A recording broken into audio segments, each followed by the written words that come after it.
In this video, we are going to do something most of us were never taught. Instead of running from anxiety and frustration, we are going to decode them. These emotions, just like jealousy and envy, which we explored in the last video, aren't random. They arise because of the stories, beliefs, and definitions we carry, often without realizing it. Anxiety shows up when the mind fears what could go wrong, when uncertainty feels unsafe, and we've been taught that control equals safety. Frustration arises when reality refuses to match the picture in our head, when things aren't going the way we expected, and we believe that only one path, one timing, or one outcome will make us okay. This is video 6 in our series How to Transform Negative Emotions into Superpowers. And if you missed the last episode, I highly recommend watching it, because every emotion we've covered so far is part of a bigger picture. The bigger picture is this: your emotions are not the enemy. They are a guidance system built into your experience, showing you exactly where your hidden definitions are keeping you stuck and where your untapped superpowers are waiting. By the end of this video, you will not only understand why anxiety and frustration appear, but you will also have a practical reset strategy you can use every time they show up. So, instead of draining your energy or keeping you stuck in endless loops, these emotions will become your allies, guiding you back to clarity, presence, and personal power. Number 1, anxiety. Anxiety is something we all experience at some point. But what is it really? At its core, anxiety is an emotional response to stress, fear, or uncertainty about the future. It is that feeling of unease or worry that arises when we are unsure about what is to come or when we feel we don't have control over a situation. It's a natural part of being human, rooted in our survival instinct. Our minds are constantly trying to assess potential threats, and when faced with uncertainty, anxiety often surfaces as a way of preparing us for what we think might happen. However, anxiety is not a one-size-fits-all emotion. It exists in varying degrees, and the level of anxiety can range from mild to overwhelming. Let's break down the most common levels of anxiety that many of us experience. Mild anxiety. This is the kind of anxiety you feel before an important meeting or presentation. It is the fluttering in your stomach, the slight sense of nervousness that makes you more alert and focused. It's manageable and usually passes once the situation is over. Moderate anxiety. This is a deeper sense of worry that can affect your day-to-day life. It may be accompanied by restlessness or irritability, and it can linger for a longer period, like before a big event or decision. While it's still manageable, it can start to affect your ability to concentrate and your mood. Severe anxiety. At this level, anxiety can start to interfere with your ability to function normally. It might involve constant worrying, physical symptoms like rapid heartbeat or shortness of breath, and feelings of being overwhelmed by stress or fear. This can lead to avoidance behaviors and may require professional help to address. It's important to note that we are not here to replace therapy or clinical treatment. If you or someone you know is experiencing anxiety at a severe level, it's crucial to seek professional support. In this video, we are focusing on the most common types of anxiety that arise in everyday situations, and how we can shift them from feeling like a burden to a guide for greater self-awareness and empowerment. So, when does anxiety usually occur? It typically shows up when we are faced with uncertainty about the future. Whether it's a big decision, an important event, or just the unknown in general, anxiety arises in that gap between where we are right now and where we want to be. It's our mind's way of trying to prepare us for what is coming. But in the process, it often leads us to focus more on the worst-case scenarios than the reality of the present moment.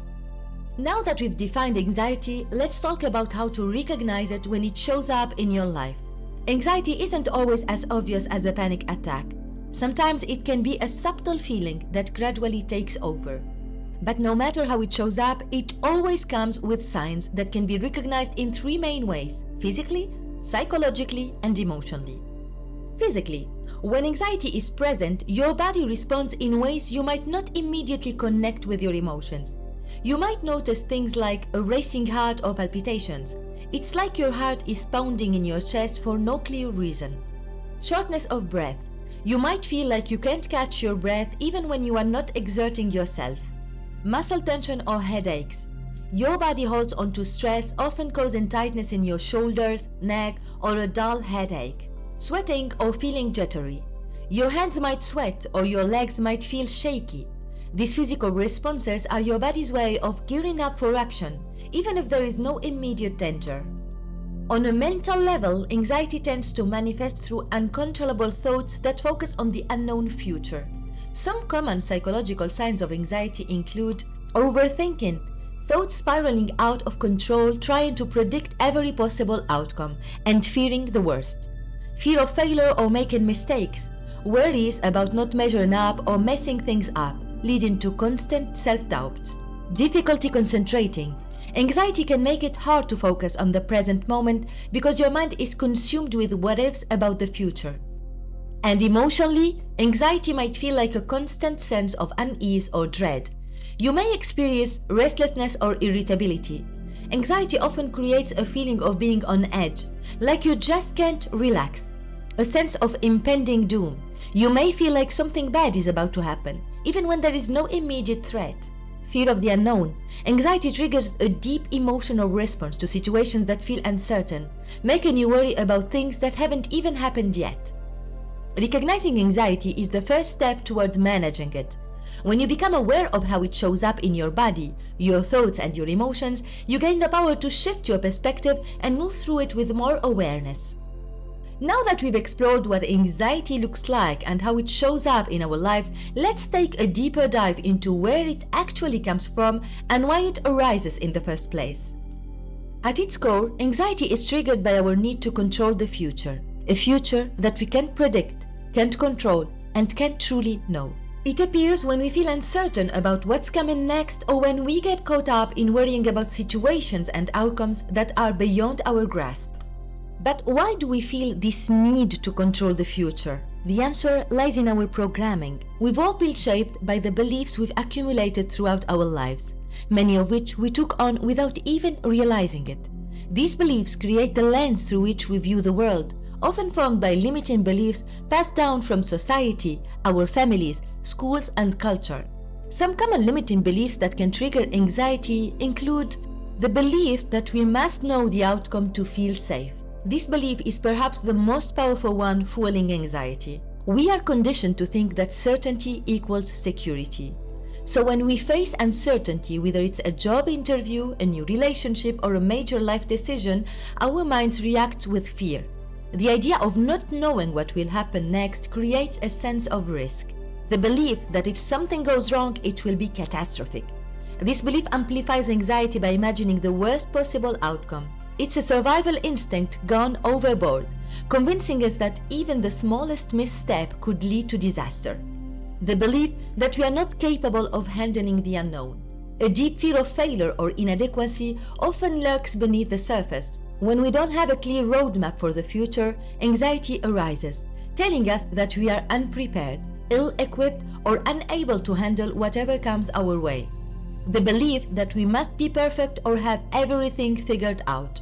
Anxiety can stem from perfectionism, the idea that we need to control every detail to ensure everything unfolds according to plan. When life doesn't align with our expectations, anxiety reminds us that we've lost control. These limiting beliefs are the triggers for anxiety. They often emerge in situations where we feel uncertain about the future, such as starting a new project, meeting new people, or stepping into uncharted territory. In essence, anxiety is our body's way of signaling that something feels uncertain or unsafe. But the truth is, it's not the situation itself causing the anxiety. It's the fear of the unknown and our desperate need to control the outcome. In a sense, anxiety is like a warning sign pointing us back to the belief that we are not enough or that we cannot handle what is ahead. So, anxiety arises from a gap, the space between where we are now and where we believe we should be in the future. And it's this gap that triggers our deepest fears of not being prepared, capable, or in control. But what if I told you that anxiety isn't something to fear or avoid? In fact, anxiety has a flip side. a powerful gift that is waiting to be unlocked beneath the surface of that unease. You see, the flip side of anxiety is presence. Anxiety feels overwhelming because it's rooted in the fear of the future, the fear of the unknown, of not knowing how things will unfold, or of feeling unprepared. But here's the truth. When you shift your focus from the future and immerse yourself in the present moment, anxiety begins to dissolve. Here's the thing. You can't control the future. Trying to predict it only amplifies anxiety. What you can control is your response right now, in this moment. When you become fully present, not fixating on what is next or obsessing over the outcome, anxiety loses its grip. Presence is the antidote to anxiety. It is that sweet spot in time where everything you need is already within you. When you are truly present, you stop worrying about what might go wrong. Instead, you give yourself permission to simply be. This doesn't mean you are ignoring the future or neglecting your plans. It just means you are not consumed by it. You allow yourself to breathe, step back, and realize that this moment is where all your power lies. Another flip side of anxiety is clarity. When you stop trying to control the future and embrace the unknown, you create space for new possibilities. Anxiety often signals that we've reached the edge of what we know. But instead of letting it hold us back, we can step into the unknown with curiosity, not fear. When you release the need to control every detail, clarity begins to emerge. You become more adaptable, open to new ideas, and better equipped to move forward. And let's not forget creativity. Our minds cannot create fresh ideas when they are fixated on the future, consumed by the need of certainty. But when we let go of this need for control, we create room for new possibilities to arise. That is when true inspiration strikes. When you are willing to let go of how things should unfold, you open the door to creative solutions and exciting new perspectives. So the flip side of anxiety isn't about eliminating it or wishing it away. It's about changing your relationship with it. Instead of seeing anxiety as a problem to avoid, start seeing it as a signal that is pointing you back to the present, to your creativity, your potential, and your opportunity for growth. At its purest form, anxiety is a sign that you are stepping into the unknown. But here is the beauty. The unknown doesn't have to be scary. In fact, it can be an exciting space, full of growth, potential, and new perspectives. Anxiety tends to arise when we are facing something unfamiliar, something beyond our control. It is the mind's way of saying, hey, this is new. I don't know what is coming next. But how you choose to define the unknown plays a crucial role in how anxiety impacts you. What do you think of when you consider the unknown? Do you view it as something to fear, or do you see it as a space of possibility, a place filled with new opportunities, fresh perspectives, and personal growth? What if instead of fearing the unknown, you choose to see it as an adventure? Anxiety and excitement both create that fluttering feeling in your body, that heightened energy. But what's different is the way we view it. When you are anxious, your mind is focused on all the things that could go wrong, the potential failures, the worst-case scenarios. But when you are excited, you are anticipating what could go right, the joy of discovering something new, the thrill of embracing a new experience. This shift is powerful. Anxiety is in many ways misdirected excitement. It is your body's natural response to stepping into unfamiliar territory. The key here is that you get to choose how you experience it. So instead of seeing anxiety as a burden or something to avoid, you can view it as a signal, one that you are on the edge of discovering something amazing, something transformative. Anxiety is an invitation to step into the unknown, not to fear it. It calls you to embrace new definitions of what is possible. It's not about knowing exactly how things will unfold, but about trusting the process and allowing yourself to experience the excitement of what could come from stepping outside your comfort zone. The next time anxiety shows up, ask yourself, what if I didn't need to control this? What if the unknown is just an invitation to something new, something exciting? Anxiety is not a sign that something is wrong. It's a reminder that you are on the verge of transformation, of new experiences, and the potential for growth. So how to reset anxiety into presence and excitement? When anxiety shows up, it's not something we need to fear or run from. Instead, it's an opportunity to practice self-awareness, to lean into the moment and shift into a more empowered state. The reset method offers a simple, practical way to transform anxious energy into something productive, presence and excitement. Let's walk through it step by step. R. Recognize. The first step in the reset method is recognizing that anxiety is here. We can't shift something if we don't first acknowledge it. So when you notice anxious energy creeping in, whether physically, mentally, or emotionally, take a moment to recognize it without judgment. You are not your anxiety. You are simply experiencing it. Distance yourself from the feeling. Remind yourself that the anxiety is only a signal. It's not who you are. For example, I'm feeling anxious right now because of this upcoming meeting. It's unfamiliar and that makes me uneasy. But I can handle it. It's just anxiety, and I'm going to use this moment to explore what is underneath it. E. Explore. Once you recognize the anxiety, it's time to explore its source.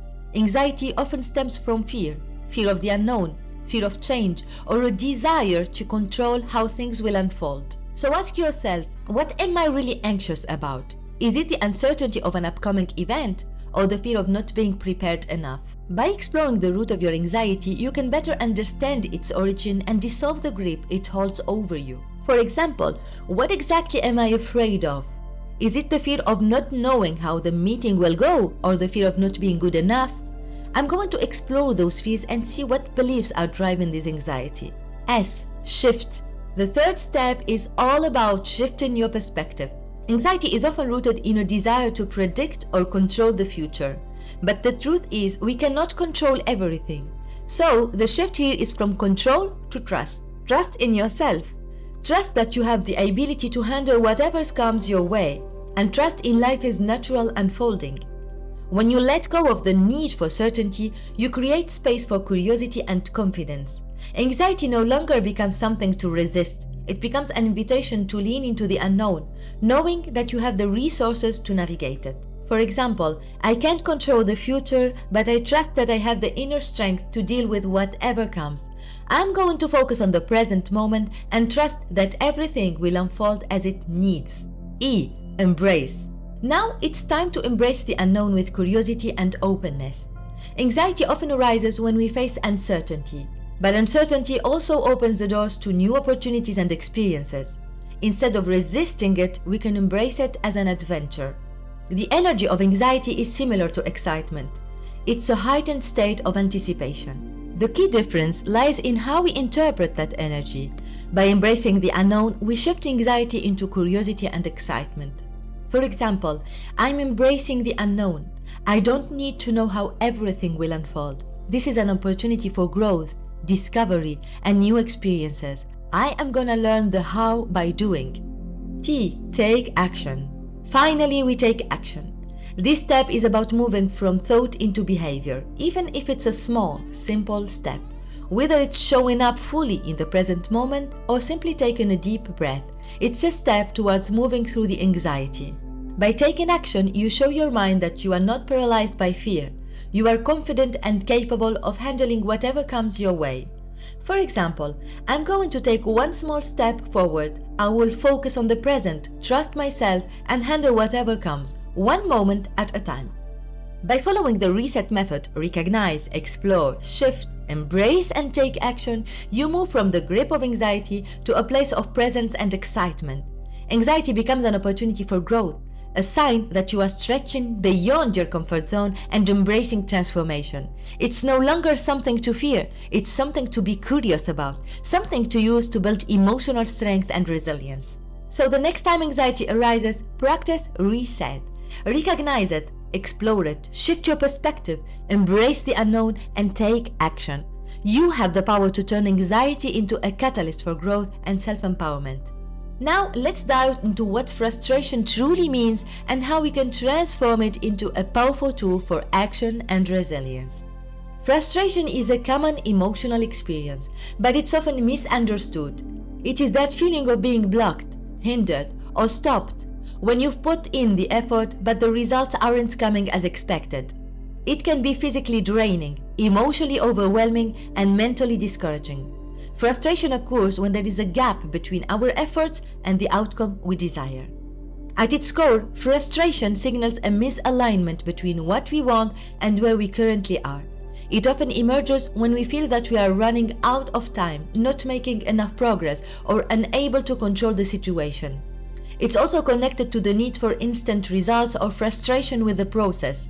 But this impatience doesn't mean you failed. Instead, it's a cue, an invitation to reassess your approach, mindset, and expectations. Frustration often stems from the belief that things should be happening faster or slower, easier or harder, or according to our timeline. But like any emotion, frustration isn't the enemy. When you pay attention to it, you will see that frustration is calling you to explore new solutions, strategies, or perspectives. You might think to yourself, I've been working so hard, but I'm not seeing the results I expected. Why isn't this working? Is there something I'm missing or a different approach I need to try? How frustration manifests physically, psychologically, and emotionally. Now that we've defined frustration, let's take a closer look at how it shows up in our lives. Frustration doesn't just stay in our minds. It's an experience that impacts our body, thoughts, and emotions. Understanding how frustration manifests can help you identify it early and respond intentionally before it takes control. How frustration manifests physically. When frustration strikes, your body can feel like it's under stress. You might experience tightness in your chest, clenched fists, or tension in your neck and shoulders. Your body might feel restless, as if it wants to take action but can't find the right direction. You may even feel drained, as if your energy is being spent without any meaningful progress. These physical signs often arise from the body's fight-or-flight response being triggered. When we feel blocked, we subconsciously prepare for action. But when that action doesn't seem to lead to result, it builds up in our body as a frustration. It is as if there is a surge of energy with nowhere to go, causing discomfort and stress. How frustration manifests psychologically. Psychologically, frustration often creates a sense of mental gridlock. Negative thoughts and self-talk may spiral, reminding you of your setbacks and shortcomings as if they are proof of your unworthiness. You might think, why isn't this working? Or am I doing something wrong? These thoughts can make you second-guess your actions, questioning if you missed a crucial step or if you are simply not good enough to succeed. This cycle of self-doubt can create confusion and keep you stuck. Frustration can also trigger feelings of helplessness. When things aren't progressing as planned, you might feel stuck in a loop with no way out. These thoughts contribute to mental exhaustion and can cloud your judgment, making it difficult to move forward. How frustration shows up emotionally. Emotionally, frustration often stirs up anger or irritation, typically arising from the inability to control the situation or achieve your desired outcome. You might feel short-tempered or even resentful toward the task or person involved. Underneath that anger, there may be disappointment or sadness. You've invested energy, yet the results are minimal or non-existent, leaving you feeling discouraged. In some cases, frustration can lead to self-doubt, guilt, or shame, as you question whether you are capable of handling the challenge. The physical, psychological, and emotional manifestations of frustration can be overwhelming, but understanding how it shows up in your body, mind, and emotions allow you to manage it more effectively and transform it into something productive. Now that we've explored how frustration manifests, let's dive deeper into why it shows up and what triggers it, so you can start using it as a tool for growth rather than just reacting to it. The true nature of frustration, a deeper exploration. Frustration isn't just an isolated emotional experience. It's a signal and a response to certain expectations, beliefs, and situations in our lives. To truly understand frustration, we need to look at it not as something that happens to us, but as a natural consequence of how we engage with the world. It's often a manifestation of unmet needs, blocked desires, and internal conflicts. At its core, frustration arises when our expectations or desires meet obstacles. This can be an external obstacle, such as a person's action, an event that didn't go as planned, or something we cannot control. But more often, the obstacle is internal, an expectation, a belief, or a thought pattern we are holding on to that is not being met by reality. So where does frustration show up? A mismatch between desire and reality. Frustration shows up when there is a disconnect between what we want or think we deserve and what actually happens. For example, we might expect success, appreciation, or validation from our efforts, but if those expectations aren't met, frustration takes root. The more rigid our desires and expectations, the more frustration will grow when they are unmet. The belief that we should have control. A core belief behind frustration is that we should have control over outcomes. We want to shape and dictate the flow of events, thinking that if we put in the right amount of effort, things will unfold exactly as we envision them. Frustration arises when things don't happen according to that plan. In reality, the only thing we truly control is our response to what happens. The fear of uncertainty and failure. Another key reason frustration shows up is the underlying fear of uncertainty or failure. We get frustrated when we feel like we are not getting where we want to go, or we are failing to meet our own standards or the standards imposed by society, family, or our own internal narrative. This fear pushes us into frustration as we mistakenly tie our sense of worth or success to outcomes rather than processes. Now let's see what triggers frustration. The external and internal catalysts. Frustration is often triggered by a combination of internal and external factors that clash with our expectations or desires. The external triggers are unmet goals or expectations.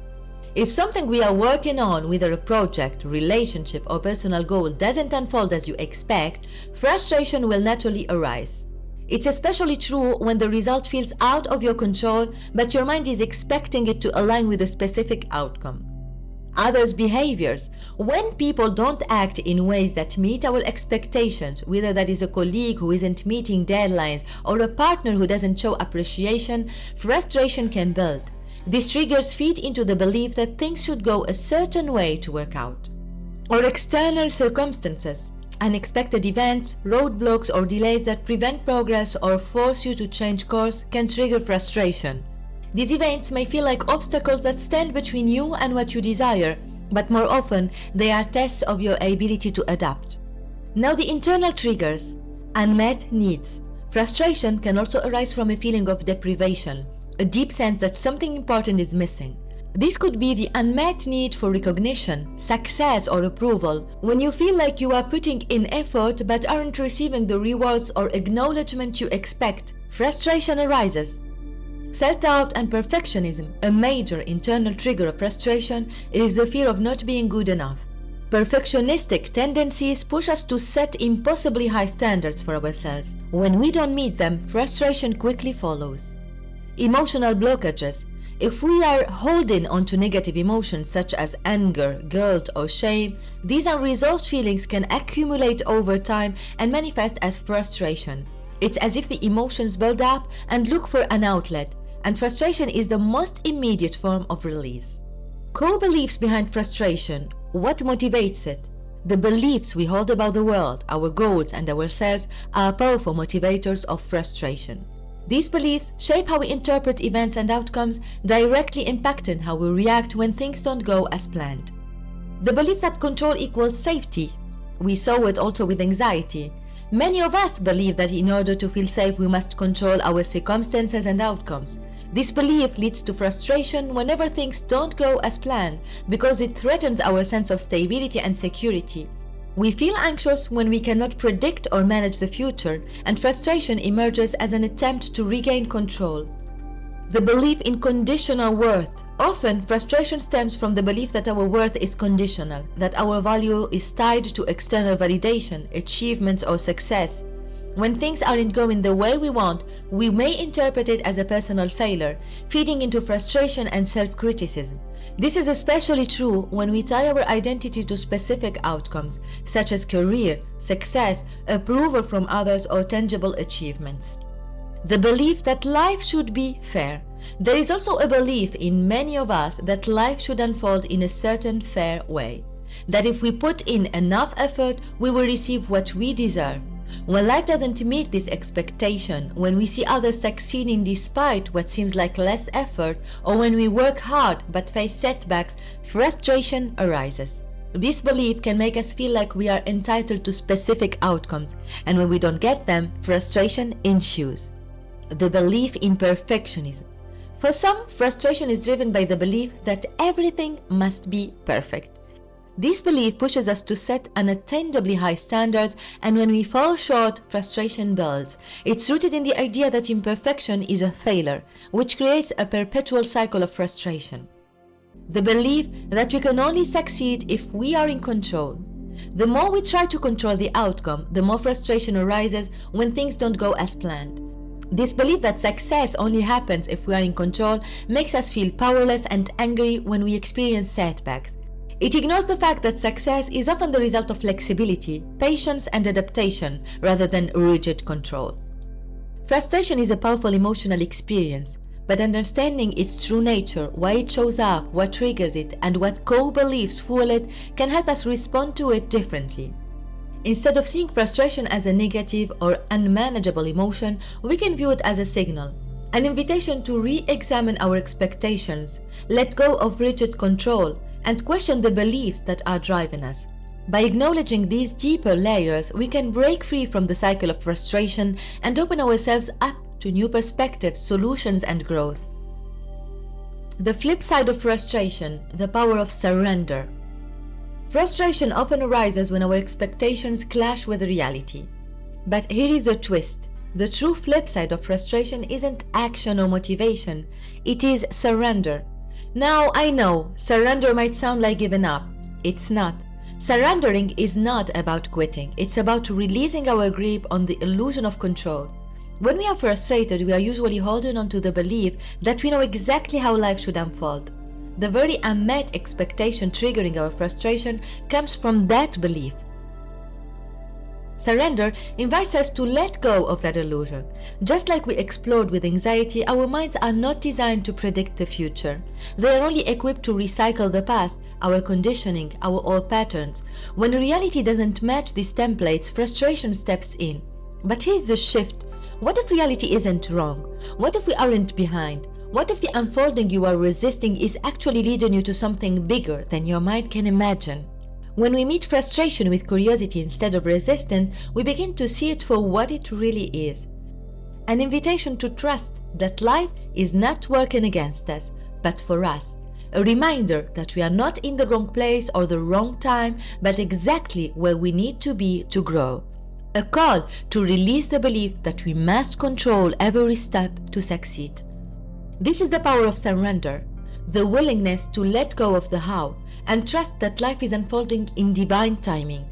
The real breakthrough is understanding that frustration isn't the enemy.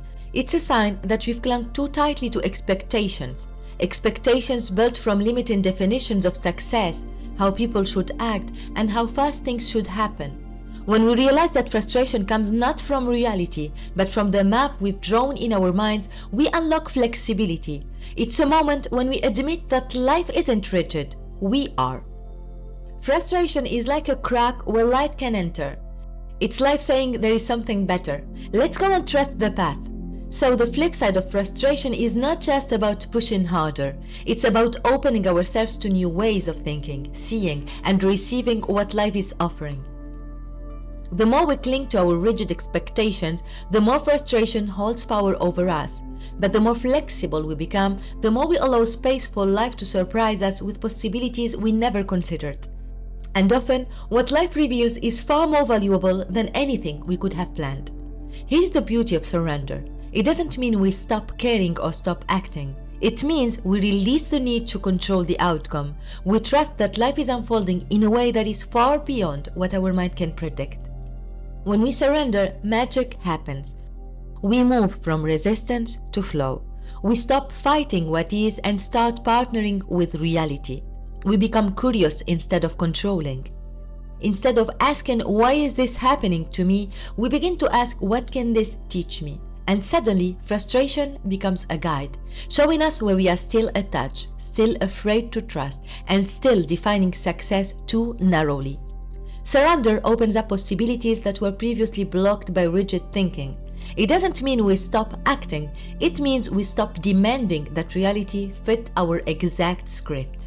So next time frustration shows up, instead of seeing it as failure or evidence that something is wrong, pause, take a breath, ask yourself, what belief is being challenged here? What story am I holding on to? Can I let go of my need to control the how and trust life's timing? Frustration isn't the enemy, it's an invitation. An invitation to trust, expand, and understand that life isn't punishing you, it's preparing you. All you have to do is let go and let life in. But there is another layer to this shift. It's about taking responsibility for the conditions we've set for ourselves. Every time we feel frustrated, it's because somewhere, consciously or unconsciously, we've decided how things should go. We've created invisible contracts. This project should succeed in this time frame. This person should understand me without explanation. My progress should be linear. Success should look just like my vision board. These invisible contracts are the rules we set for life, rules that life never agreed to. And when reality breaks those rules, frustration floods in. But here's the empowering truth. Frustration isn't caused by life. It's caused by the conditions we've attached to it. And when we take full ownership of that, we reclaim our power. Because if we wrote the rules, we can rewrite them. This is the shift from reacting to responding.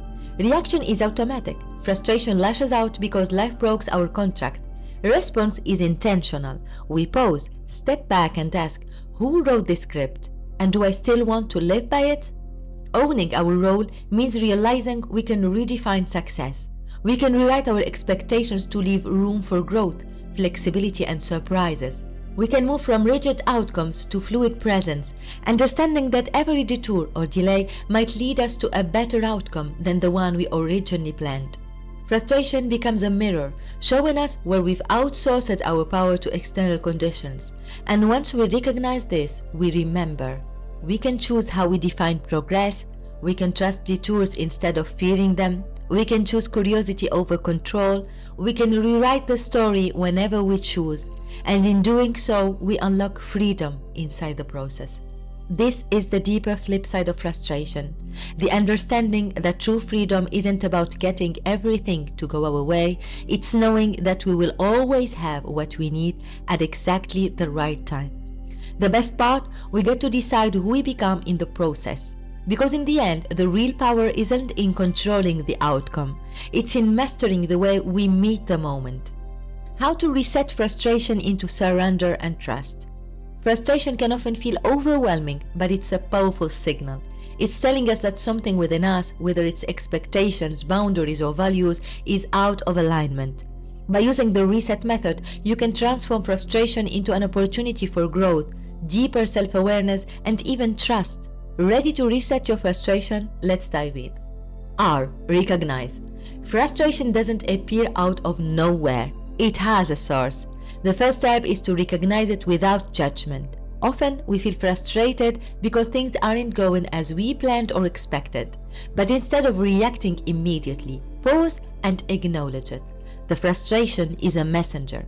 The key questions to ask yourself are, what exactly is making me frustrated right now?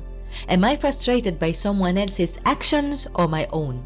Is this frustration due to unmet expectations from myself or others?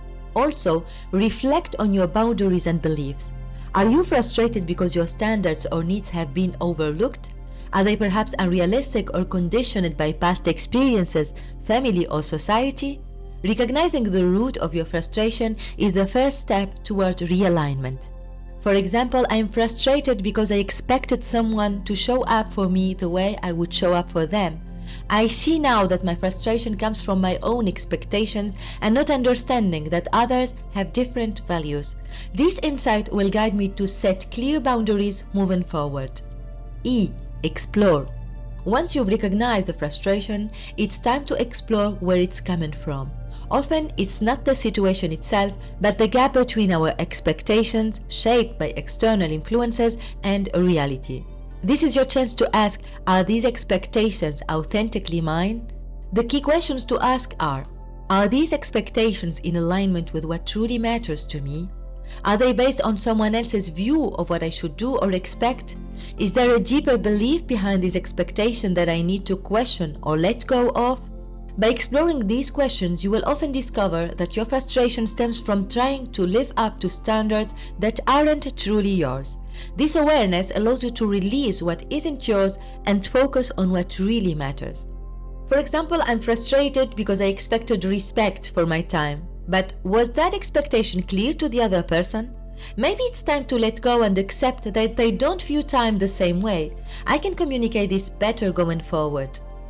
S. Shift. This is where the real transformation happens. The shift from frustration to trust is about changing your perspective. Instead of reacting to circumstances, you take responsibility for how you respond. You move from feeling like a victim of the situation to taking control of your emotions. The key points for shiftings are: realize that frustration often comes from feeling powerless, from feeling like you cannot control the outcome. The key is to focus on what you can control, how you respond. This shift allows you to set boundaries and communicate from a place of clarity rather than reacting from frustration. For example, I cannot control other people, but I can control how I respond to their actions. If I'm frustrated, I can choose to set clear boundaries or release my expectations, trusting that I'm creating a healthier, more aligned response. E. Embrace. Frustration tends to arise when we resist what is happening. The next step is to embrace it, not by resigning to it, but by accepting that it's part of the process. This doesn't mean agreeing with the situation, but rather releasing the need to control it. The key questions to ask are: can I let go of my frustration and accept the situation as it is? Can I trust the process even when I don't fully understand it? Is there a way to surrender the need for control and trust that life is unfolding for my growth?